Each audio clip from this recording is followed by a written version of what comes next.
সরলের একটি গুরুত্বপূর্ণ নিয়ম হলো বদমাস। চলো আমরা এই নিয়মটা কীভাবে করতে হবে একটু জেনে নিই। প্রথমে দেখো লেখা আছে বদমাসের প্রথমে লেখা আছে বি, তাহলে বি কথার অর্থ হলো ব্র্যাকেট বা বন্ধনী। এখানে কোনো সরলে বন্ধনী থাকলে বন্ধনের কাজ আগে। কোন কোন বন্ধনী রয়েছে আমরা জেনে নিই। অনেকে জানেই না এই রেখা বন্ধনীটা কী। এই রেখা বন্ধনী হচ্ছে কোনো একটা সরলের উপরে থাকবে, দেখো এখানে সরলের উপরে রয়েছে, এটি হচ্ছে রেখা বন্ধনী। এর কাজ সর্বপ্রথম।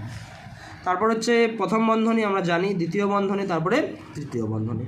আচ্ছা, বন্ধনীর পর রয়েছে ও মানে অফ, এর কাজ প্রথমে হয়, বন্ধনীর পরেই এর কাজ হয়। এর মানে কি হচ্ছে, কোনো অঙ্কে যদি কোনো চিহ্ন না থাকে তখন সেটা হচ্ছে এর। যেমন এই অঙ্কটা দেখো কোনো চিহ্নই নেই, 4 এইখানটিতে, এটা হচ্ছে এর কাজ। তারপরে হচ্ছে ডি, ডি মানে হচ্ছে ডিভিশন, ভাগের কাজ হবে। তারপরে এম মানে মাল্টিপ্লিকেশন, মাল্টিপ্লিকেশন মানে হচ্ছে মাল্টিপ্লিকেশন রয়েছে, মাল্টিপ্লিকেশন মানে গুণ। তারপরে রয়েছে অ্যাডিশন, অ্যাডিশন হচ্ছে যোগ। তারপরে এস মানে সাবস্ট্রাকশন, বিয়োগ। এভাবে বদমাস এই নিয়মটা সকলের মেনে চলতে হবে।